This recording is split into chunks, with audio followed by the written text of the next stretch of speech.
সময়ত অভিভাবকবৃন্দ এবং আমার শিক্ষার্থী বন্ধুরা সবাইকে শুভেচ্ছা। প্রাথমিক বৃত্তি পরীক্ষা 2025-এর প্রশ্নের ধরন 10 বাংলা বিষয়ে এসেছে।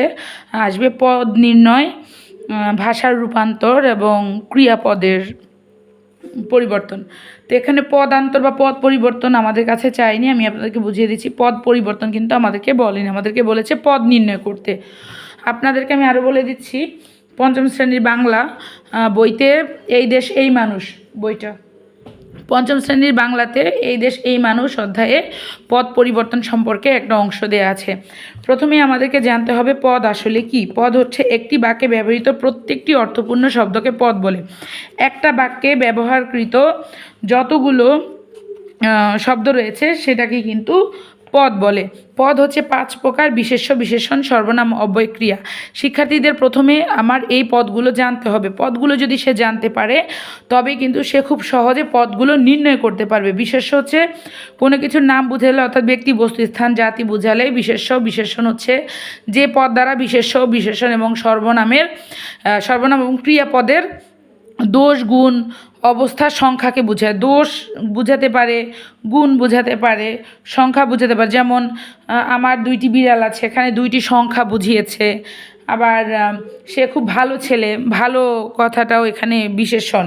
সর্বনাম হচ্ছে অবস্থান যে পদ বিশেষ্য পদের পরিবর্তে বসে, অর্থাৎ বিশেষ্য পদে আমরা কি বলি, রহিম ভালো ছেলে। হ্যাঁ, এখানে রহিমের পরিবর্তে পরের অংশে যদি আমি বলি সে ভালো ছেলে, বা সে প্রতিদিন স্কুলে যায়, তার একটি বই আছে, এরকম যদি ব্যবহার করি তখন সেটা সর্বনাম হবে। অব্যয় হচ্ছে বাক্যের মধ্যে ব্যবহৃত যে শব্দ বচনভেদে পরিবর্তন হয় না।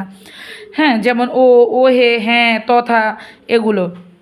ক্রিয়া হচ্ছে যে কোনো কাজ বা অবস্থা নির্দেশ করে, অর্থাৎ রহিম ফুটবল খেলে, এই যে খেলে কথাটাও কিন্তু আপনার ক্রিয়াপদ। এখানে আমি কিছু অব্যয় পদের উদাহরণ দিয়েছি, সর্বনাম পদের উদাহরণ দিয়েছি। তার আগে আমি একটি পোস্ট করেছি, আপনারা দেখবেন পদ সম্পর্কে, সেখানে অনেকগুলো দেয়া আছে। এই যে মূলত এই অংশটা আমার শিক্ষার্থীরা কিন্তু শেষ করতে হবে। এরকম আরও আসতে পারে। এই অংশে দেখেন, মানুষের পক্ষে যা ক্ষতিকর সেসব আবর্জনা শকুন খেয়ে ফেলে। এখানে যে শকুন বিশেষ্য পদ, কোনো কিছুর নাম বুঝিয়েছে শকুন। সে সত্যিকার অর্থে মানুষের উপকার ছাড়া অপকার করে না। এখানে দেখেন সে বলেছে, সে হচ্ছে সর্বনাম, সে ব্যবহার হচ্ছে সর্বনাম পদ। মানুষের উপকার ছাড়া অপকার করে না। উপরে বাক্য দুটিতে অনেক শব্দ ব্যবহৃত হয়েছে, বাক্যে ব্যবহৃত প্রতিটি শব্দই এক একটি পদ।